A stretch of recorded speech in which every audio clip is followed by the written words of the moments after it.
You're planning on going on a vacation, and one of the most important things is getting organized before that vacation. And the best way you can do it is setting up your phone so everything goes smooth. In this video, I will show you how to set up your iPhone for the best travel experience. So, what kind of apps you need, what kind of focus modes you need, what kind of settings you need, how you need to disable iCloud photos upload so you don't go over your roaming data budget. Everything you need to know before you travel with your iPhone in this video. So, if you guys are planning to travel, then this video is for you because you want to know how to set up your iPhone so it's the perfect companion on your trip. What's up, Lollipop? My name is Joe, and this is a video that might be very useful for you if you go abroad and you need to use your iPhone for traveling. I will show you how you can set it up so it's just perfect and it will help you out a ton. First of all, what's the number one thing you need when you go abroad? Well, internet. Now, usually your carrier may offer overseas internet, but if it doesn't, you're gonna need an eSIM. And newer iPhones, actually older iPhones like that one, the iPhone 11, is capable of having an eSIM. An eSIM is an electronic SIM card that you can digitally insert into your phone, and you're gonna have a payment plan or data plan or whatever you want. The easiest way to set it up is you go into your settings. In settings, you go into cellular, and in cellular, underneath your phone number, you see add eSIM. You tap on that. Once you tap on that, your iPhone's gonna bring up this, set up cellular, and you're gonna use QR code. So from the carrier where you buy the eSIM or online web shop or wherever you get it from, you're gonna get the QR code that you scan. And once you've scanned that, you're gonna have another phone number on your phone. You go through the setup process and you're done. Now, very important, in the cellular tab, you have cellular data. Here, you can choose which line you want to use the data for. So if you got a new eSIM and you go abroad, then you choose the one that you got from there. So it'll be using the data from that line, not yours. And you turn off cellular data switching so you don't get any roaming charges. You can also choose which voice line you would like to use. So if you want to use the other voice line, you can, but if you want to use your own, you can choose your primary as the voice line. Very good. You have your internet. A very important thing is you need to turn off iCloud photo sharing or iCloud photo uploading to the cloud. The reason for that is because if you have a 10 gigabyte plan and you do a lot of photos, your phone will want to upload that to the cloud using your mobile data, your cellular data. And you don't want that because then you're gonna lose all of your data very quickly. So what you do is you go into your photo settings. If you're on iOS 17, it'll be somewhere here. If you're on iOS 18, you go into your apps and you search for photos. And once you are in photos, you go down and you see cellular data. You click on this and you turn off cellular data for photos and unlimited updates. This will limit your phone to receive iCloud photos on your phone or upload them while you are on your cellular connection. The moment you connect to Wi-Fi, everything is gonna sync. The only thing you need to keep in mind is if you do a lot of photos with your phone on your journey and then maybe lose it, then it might not be available to you on your iCloud account. So keep that in mind, but this is a very good way to save data. Now, another thing you need to save is battery. And if you pull down Control Center over here, as you can see, I have low power mode added. You can add this for yourself. And what this does is basically puts your phone into a low power mode. It turns off all the background processes, turns off fetching emails and everything. So limits your phone's connectivity, but it's gonna save you a lot of battery life. It is very good. If you go lower than 20%, it sometimes automatically turns on. If not, you can set up so that it does turn on. What you do is you go into shortcuts. And in the shortcuts app, you're gonna go to automation. And in automation, you're gonna click the plus button. And in the plus button, you're gonna scroll down and you're gonna see battery level.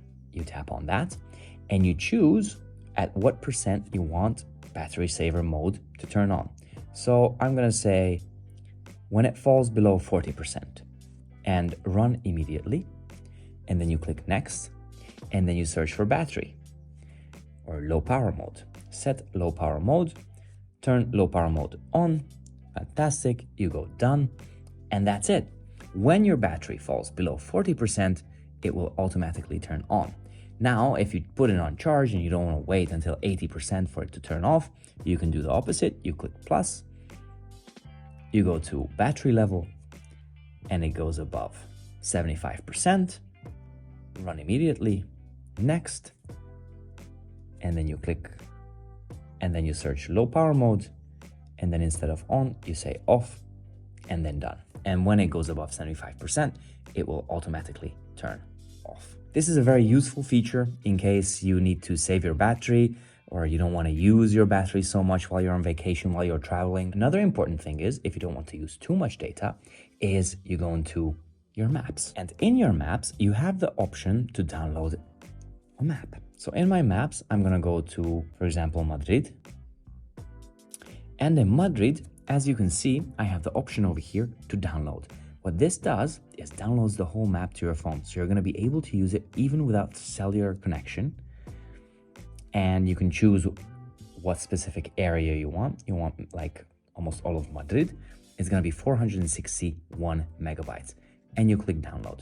And then it starts downloading this to your phone. And once it downloads, it doesn't matter if you don't have any internet, you're gonna be able to see everything on the maps. It's very, very useful. Now, apart from this, what you can also do is you can have guides. And guides are very useful for planning.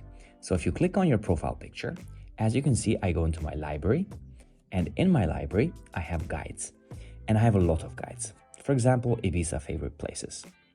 And it shows all of the locations that I saved previously, that are all the cool spots and everything that I like there.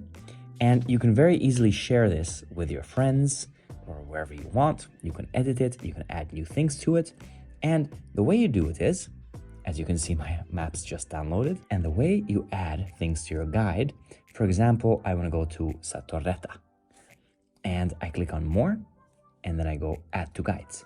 And I can choose which guide I want to add it, and then it's going to be in there. So if you're searching for a specific place, you can put together your favorite restaurants, your favorite beaches, your different locations, whatever you want. As you can see, I even have an F1 tracks just to see where Formula 1 is happening in the world right now. It is super useful. It is very easy to share with friends. It is something very, very good. Also, while you are here and you're looking around, don't forget that if you're in a location, it shows the temperature.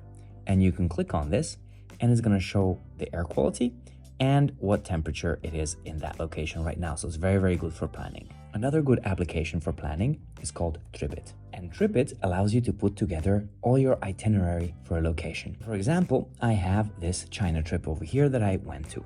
And as you can see, I can add my flight numbers, I can add my public transport, my walking distances, where I want to go, what I want to do, my hotels. And the good thing is you can add all of the information all in one. So if I click on this, for example, I can see everything that I added. I can attach a PDF or a photo with my tickets. I can get the maps right here. I have a lot of things that I can do here. Let's add something new. So I say, I want to add either a flight, activity, or lodging, car rental, concert, cruise, whatever. I'm gonna do an activity. So the activity is sightseeing, and it's going to be March 12th from 12 o'clock until 3 o'clock in the afternoon. I can add a venue, address, etc., etc. This is gonna be enough.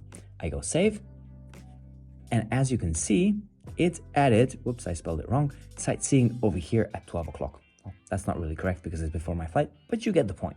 You can add everything. You can add other people to this list so you can collaborate. You can use this Tripit website and you can do it on your Mac or wherever you want, and you can plan your whole trip. So it's all organized. It's for the freaks who really, really like to plan their things. When the railway is coming, if you already have bought the tickets, you can add the documents so you're not searching around for anything. It's a very useful application and I strongly recommend it. It's called Tripit. And finally, last but not least, is focus modes. As you can see on my phone, I have a lot of applications, and these applications I do not really want to use when I'm on vacation. And I can do that. I can just pull down over here, I choose the focus, and I choose travel. And as you can see right now, my second page became a widget page. I have my translator widget over here, my flighty widget, my sky scanner, my map, whatever I want, it's right here. You can customize it any way you want. And the way you do it is you set up a new page. So for example, I'm gonna add a widget and I'm gonna add a weather widget, okay? to this page. Done. I'm gonna make it bigger. Done. Now, if I long tap over here and I tap on the dots on the bottom, you can see I can hide pages. For example, this travel page that you just saw is hidden.